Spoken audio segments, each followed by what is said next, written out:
इस वीडियो में हम पढ़ रहे हैं क्लास 10 के ज्योग्राफी के चैप्टर नंबर 3 को, जिसका नाम है वाटर रिसोर्सेज। और यह वीडियो नंबर 2 इस चैप्टर का। इसके पहले एक वीडियो किया है मैंने इस चैप्टर के ऊपर। तो अब हम आगे बढ़ते हैं और पढ़ते हैं हमारा नेक्स्ट टॉपिक, जो है multipurpose river projects and integrated water resource management. तो देखिए, पिछले वीडियो में हमने एक टॉपिक पढ़ा था जिसमें हमने पढ़ा था कि जो वाटर पोल्यूशन है या फिर जो वाटर स्कार्सिटी है उसके बारे में पढ़ा था, और वाटर का कंजर्वेशन क्यों ज़रूरी है। और इस टॉपिक में हम पढ़ने वाले हैं कि आखिर किस तरीके से, किन तरीकों से हम वाटर कंजर्वेशन कर सकते हैं और उसके क्या क्या एक तरीके से फायदे हैं और क्या नुकसान है। इस चीज को यहाँ पर इस टॉपिक में हम देखने वाले हैं। तो देखिए, यहाँ पर बात आता है मल्टीपर्पस रिवर प्रोजेक्ट्स। तो आखिर ये हैं क्या। तो देखिए, जो ये चीज है मल्टीपर्पस रिवर प्रोजेक्ट्स, ये एक तरीके का वाटर कंजर्वेशन का एक तरीका है जिसको कि हम थोड़ा डिटेल में यहाँ पर पढ़ेंगे। तो देखिए, यहाँ पर क्वेश्चन पूछा जा रहा है, but how do we conserve and manage water. आखिर वाटर को हम कंजर्व कैसे करेंगे, वाटर को हम मैनेज कैसे करेंगे। तो देखिए, यहाँ पर हमारे सामने आर्कियोलॉजिकल और हिस्टोरिकल रिकॉर्ड्स मौजूद हैं जो कि दिखाते हैं कि एंशियंट टाइम से ही हम बहुत सारे स्ट्रक्चर्स बना रहे हैं, हाइड्रोलिक स्ट्रक्चर बना रहे हैं, जैसे डैम बना रहे हैं या फिर रिजर्वायर बना रहे हैं, लेक्स बना रहे हैं, कैनल्स बना रहे हैं, एम्बैंकमेंट्स बना रहे हैं, ताकि हम एक तरीके से वाटर को मैनेज कर सकें, वाटर को रिजर्व कर सके, कंट्रोल कर सके, और उसको एक तरीके से इरिगेशन के लिए यूज कर सके या फिर दूसरे चीजों के लिए यूज कर सके, जैसे फ्लड को कंट्रोल करने के लिए और फिर पानी को बचा कर रखने के लिए, इन सभी चीजों के लिए। तो देखिए, यहाँ पर कोई ऐसा सरप्राइज नहीं है कि ये हजारों सालों पहले से चल रही है, तो उसको हम अभी भी एक तरीके से कंटिन्यू कर रहे हैं कि हम अभी भी डैम बनाते हैं, अभी भी हम रिजर्वायर्स बनाते हैं, कैनल्स बनाते हैं इरिगेशन के लिए, और भी बहुत सारी चीज़ें करते हैं। और आज अगर हम बात करें मॉडर्न इंडिया में, जो डैम बनाने का जो एक तरीके से ट्रेडिशन है, वो एक तरीके से आपको सभी रिवर बेसिन्स पर लगभग आपको देखने को मिल जाएगा। चाहे आप राजस्थान चले जाएं, चाहे आप मध्य प्रदेश चले जाएं, गुजरात चले जाएं, कर्नाटक चले जाएं, आपको कहीं हर जगह पर कहीं ना कहीं आपको डैम्स देखने को मिल जाएंगे।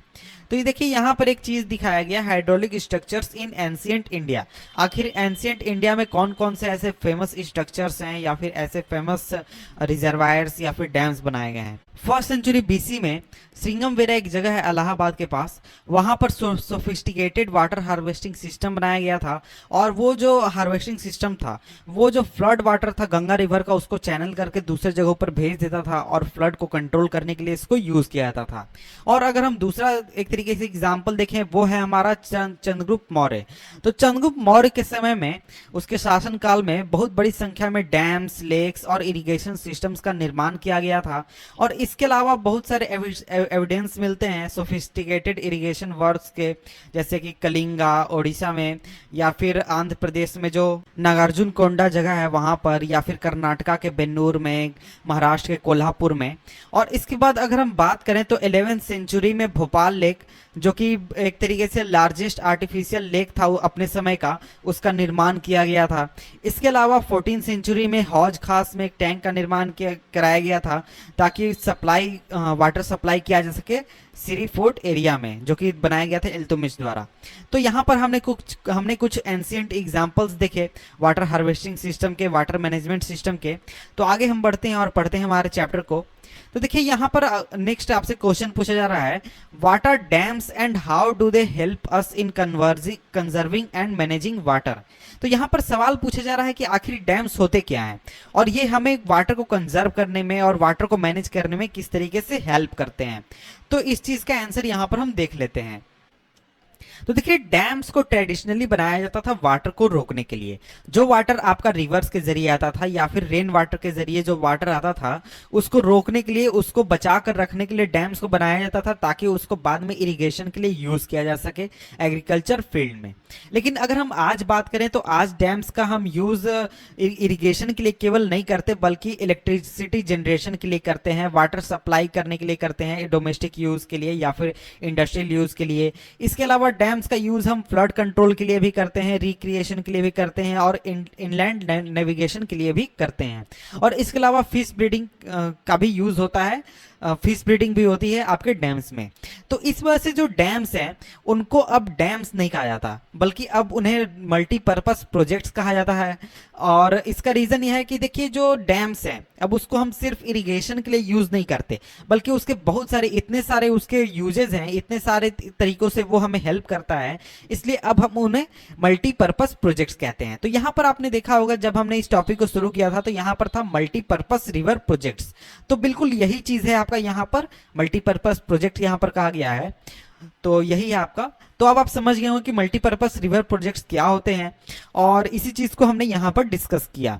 और यहाँ पर यही कहा गया कि देखिए जो इंपाउंडेड वाटर है, यानी जो डैम्स में वाटर है उसका बहुत सारे यूज़ हम करते हैं, और ये सभी जो यूज़ हैं ये एक दूसरे से जुड़े हुए हैं। फॉर एग्जाम्पल अगर आप बात करें जो सतलज बीस रिवर बेसिन में जो आपका भाखड़ा नंगल प्रोजेक्ट है उसको यूज़ किया जाता है पावर जनरेशन के लिए और इसके साथ ही इरिगेशन के लिए।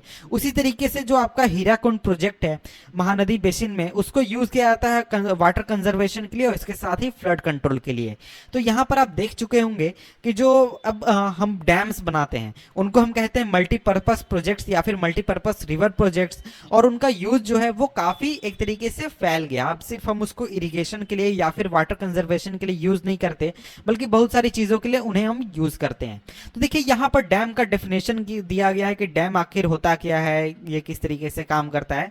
तो मुझे लगता है कि आप इसको पढ़ लेंगे तो सिंपली आपको इसका मतलब समझ में आ जाएगा, और आप इस चीज़ को खुद से ही पढ़ लें तो ज़्यादा बेटर होगा, इसलिए मैं आगे बढ़ता हूँ।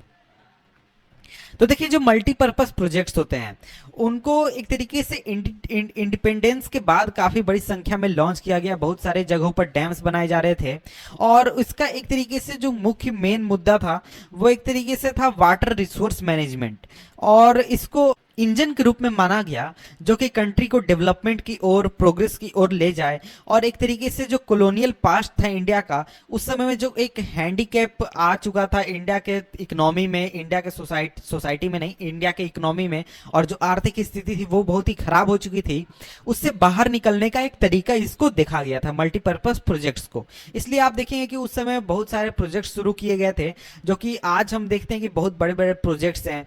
और जवाहरलाल नेहरू जो है उन्होंने प्राउडली ये कहा था कि जो डैम्स होंगे वो मॉडर्न इंडिया के टेम्पल्स होंगे। तो आप इस स्टेटमेंट से समझ सकते हैं कि जो डैम्स थे या फिर जो मल्टीपर्पस प्रोजेक्ट्स थे वो कितना इंपॉर्टेंस रखते हैं इंडिया के लिए और कितना ज़्यादा ज़रूरी है। और देखिए जो रीज़न है ऐसा कहने के पीछे वो ये है कि देखिए जब डैम्स का निर्माण होगा तो उस वजह से जो एक तरीके से एग्रीकल्चर में डेवलपमेंट आएगा, इरिगेशन फैसिलिटीज़ के होने की वजह से या फिर पावर जनरेशन के होने की वजह से जो एक तरीके से पावर मिलेगा लोगों को, यानी कि जो आपका लाइन होता है, बिजली होती है, वो मिलेगी। तो उसकी वजह से जो विलेज इकोनॉमी है वो उसमें आपको काफ़ी ज़्यादा योगदान मिलेगा, काफ़ी ज़्यादा ग्रोथ होगा, और इसके साथ ही इंडस्ट्रियलाइजेशन भी काफ़ी रैपिड होगा, और इसके साथ ही जो अर्बन इकोनॉमी है वो भी बढ़ेगी।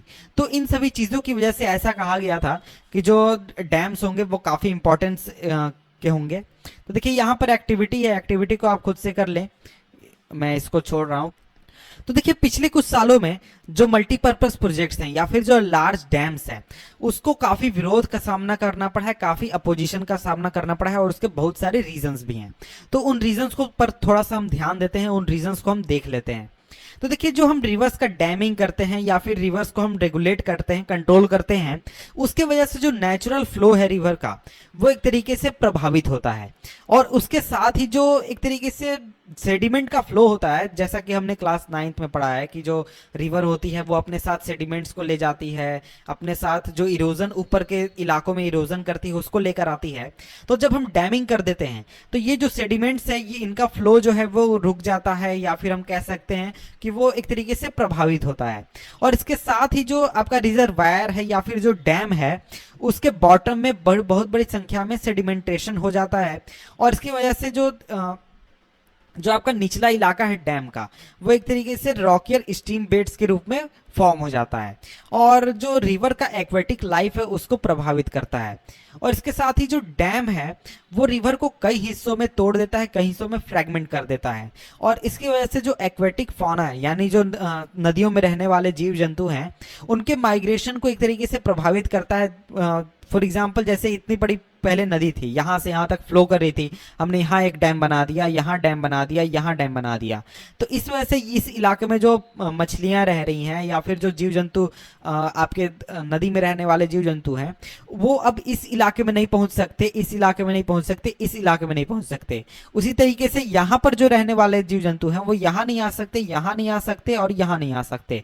तो इस तरीके से हम यहाँ पर देख सकते हैं कि किस तरीके से जो माइग्रेशन है एक्वेटिक फौना का उसको एक तरीके से प्रभावित करती है। ये आपका डैम्स बनने की वजह से पूरा नदी जो है वो कई हिस्सों में फ्रैगमेंट हो जाता है। और इसके साथ ही जो रिजर्वायर्स हैं जिनको फ्लड प्लेन्स पर क्रिएट किया जाता है वो एक तरीके से बहुत ही सबमर्ज करते हैं जो एग्जिस्टिंग वेजिटेशन है या फिर आसपास के इलाके उनको। और इसके साथ ही जिन रिजर्वायर्स को फ्लड प्लेन्स पर क्रिएट किया जाता है उनकी वजह से जो एग्जिस्टिंग वेजिटेशन है या फिर जो आसपास का इलाका है वो डूब जाता है और वहाँ का जो वेजिटेशन है वो नष्ट हो जाता है, सोइल जो है वो एक तरीके से डूब जाता है। उसकी वजह से डिकम्पोजिशन जो है वो कुछ सालों में हो जाता है, वहाँ पर एक तरीके से बहुत ही बुरा प्रभाव इसका पड़ता है। और इसके साथ ही अगर हम आगे बात करें तो देखिए जो मल्टीपर्पज़ प्रोजेक्ट्स हैं और जो लार्ज डैम्स हैं इनकी वजह से कई सारे नए सोशल मूवमेंट्स खड़े हुए हैं जैसे कि नर्मदा बचाओ आंदोलन, टिहरी डैम आंदोलन। तो ये सभी जो मूवमेंट्स हैं जो कि इन मल्टीपर्पज़ प्रोजेक्ट्स के खिलाफ खड़े हुए या फिर इनका विरोध कर रहे हैं उनका सिर्फ एक प्राइम रीज़न होता था, एक मुख्य कारण होता था, वो होता था लोकल कम्युनिटीज़ का लार्ज स्केल डिस्प्लेसमेंट। तो देखिए जब डैम बनता है या फिर कोई भी बड़ी लार्ज मल्टीपर्पस प्रोजेक्ट बनती है तो उसकी वजह से वहां पर लोकल इलाके में जो रहने वाले लोग हैं उनको वहां से शिफ्ट करना पड़ता होता है दूसरे इलाकों में। क्यों? क्योंकि जब डैम बनता है तो आसपास का एक बहुत बड़ा इलाका जो होता है वो पानी में डूब जाता है जहां पर पहले लोग रहा करते थे। तो इस वजह से वहाँ के जो लोकल लोग होते हैं उनको अपनी ज़मीन छोड़नी होती है, अपना रोजगार छोड़ना होता है, रोजी रोटी छोड़नी होती है, सब चीज़ छोड़कर एक नए इलाके में जाकर रहना पड़ता है और उन्हें उस चीज़ का फ़ायदा मिलेगा या नहीं मिलेगा, क्या होगा, इस चीज़ के बारे में भी उतनी जानकारी नहीं होती है। और इन सभी चीज़ों करने के पीछे उनके पास सिर्फ एक रीज़न होता है कि उनके देश को इस चीज़ से फ़ायदा होगा। लेकिन अगर आप सही में देखें तो जो लोकल लोग हैं उनके लाइफ पर इस चीज़ का बहुत ही बुरा प्रभाव पड़ता है। पहले जहां वो रहा करते थे, जहां वो एक तरीके से अपनी जीविका चलाया करते थे, अब वो उस इलाके में रह नहीं सकते, उस इलाके में जा नहीं सकते। और यहाँ पर देखिए सवाल आपसे पूछा गया है कि अगर लोकल लोग इन चीज़ों से बेनिफिट नहीं हो रहे हैं इस तरीके के प्रोजेक्ट से तो आखिर इन चीज़ों से बेनिफिट हो कौन रहा है। तो यहाँ पर कहा जा रहा है कि देखिए जो लैंड ओनर्स हैं या फिर जो लार्ज फार्मर्स हैं या फिर जो इंडस्ट्रियलिस्ट्स हैं या फिर जो कुछ अर्बन सेंटर्स हैं, कुछ शहर हैं आसपास के, वहाँ पर आपको फायदा हो रहा है। और यहीं पर अगर लैंडलेस लोग हैं जो कि एक विलेज में रहते हैं उनके अगर हम केस लें तो उसको क्या इस तरीके के प्रोजेक्ट से रियलिटी में फ़ायदा हो रहा है। तो इस चीज़ को आप सोच सकते हैं कि मान लीजिए कोई गांव है जहां पर लैंडलेस लोगों की बहुत बड़ी संख्या है, अगर वहां पर अगर कोई प्रोजेक्ट बने और वहां पर एक तरीके से वो इलाका डूबने वाला हो डैम के बनने की वजह से, तो वहां पर रहने वाले लैंडलेस लोगों को इस चीज़ से क्या फ़ायदा होगा। एक तरीके से आप पाएंगे कि उनको कुछ फ़ायदा नहीं होगा क्योंकि जिनके पास ज़मीन है उनको मुआवजा मिलेगा, उनको एक नया इलाका में घर मिलेगा, नए इलाके में ज़मीन मिलेगा, लेकिन जो लोग लैंडलेस हैं जिनके पास कुछ नहीं है उनको क्या मिलेगा। तो ये एक सोचने वाली बात है। तो देखिए यहाँ पर नर्मदा बचाओ आंदोलन या फिर सेव नर्मदा मूवमेंट जो है इसके बारे में आप यहाँ पर पढ़ सकते हैं। इस चीज़ को थोड़ा एक्सप्लेन किया गया है तो इस चीज़ को आप खुद से पढ़ेंगे तो आपको समझ में आ जाएगा, इसलिए मैं आगे बढ़ता हूँ। मल्टीपर्पज़ प्रोजेक्ट या फिर डैम्स की वजह से जो इरिगेशन फैसिलिटीज़ आई नई इलाकों में उसने उन इलाकों के क्रॉपिंग पैटर्न को ही चेंज कर दिया। इन इलाकों में जो किसान हैं वो अब ऐसे क्रॉप्स की तरफ शिफ्ट कर चुके हैं जो कि वाटर इंटेंसिव हो और इसके साथ ही कॉमर्शियल हो, यानी जिससे वो ज़्यादा पैसे कमा सके। और इसका एक तरीके से बुरा प्रभाव ये है कि इसका बहुत ही बड़ा इकोलॉजिकल कंसिक्वेंस है, जैसे कि सॉइल का सेलिनेशन हो जाना, तो ये एक बुरा प्रभाव है।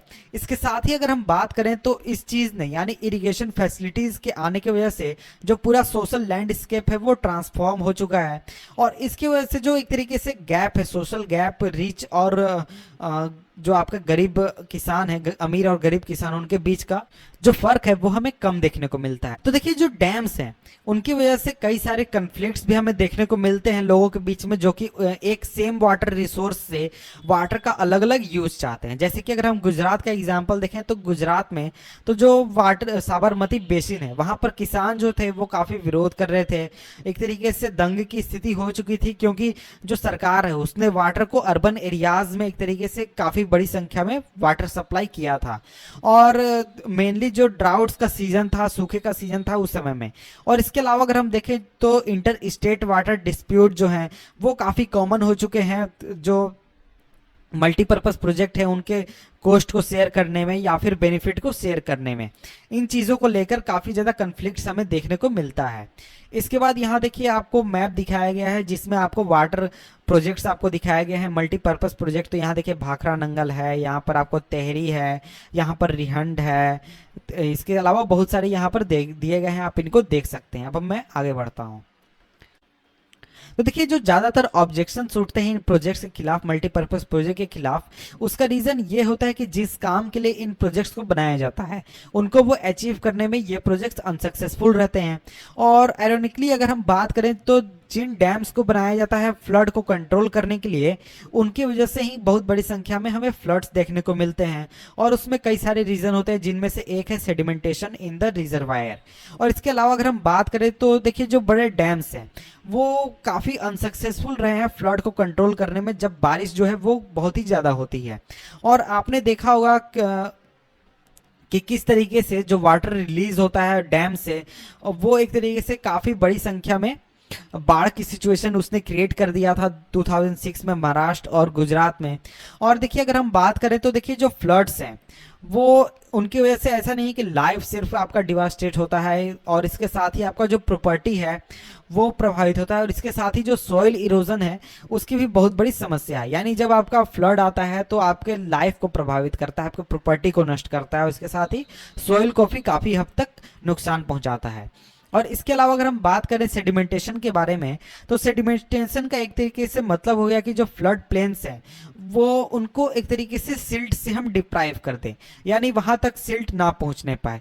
और सिल्ट जो है वो एक तरीके का नेचुरल फर्टिलाइजर है, और लैंड डिग्रेडेशन को एक तरीके से बढ़ाने में ये प्रॉब्लम काफ़ी एक तरीके से ऐड करता है। यानी जो ये चीज़ है सेडिमेंटेशन, इसकी वजह से जो फ्लड प्लेन है वहाँ पर सिल्ट नहीं पहुँचता। सिल्ट नहीं पहुँचने से जो कि एक नेचुरल फर्टिलाइजर है, इसके ना नहीं पहुँचने से जो लैंड डिग्रेडेशन का प्रोसेस है ये काफ़ी तेज हो जाता है। और ऐसे ऑब्जर्व किया गया है कि जो मल्टीपर्पज़ प्रोजेक्ट्स हैं वो एक तरीके से अर्थक्वेक को भी इंड्यूस करते हैं, वाटर बॉर्न डिजीज़ को भी इंड्यूस करते हैं।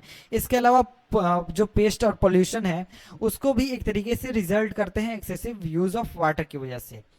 तो यहाँ पर ये टॉपिक हमारा खत्म होता है। इसके बाद नेक्स्ट जो टॉपिक है हमारा रेन वाटर हार्वेस्टिंग, इसको हम पढ़ेंगे नेक्स्ट वीडियो में, जिसका लिंक मैं नीचे डिस्क्रिप्शन में दे दूंगा। तो मिलते हैं आपसे नेक्स्ट वीडियो।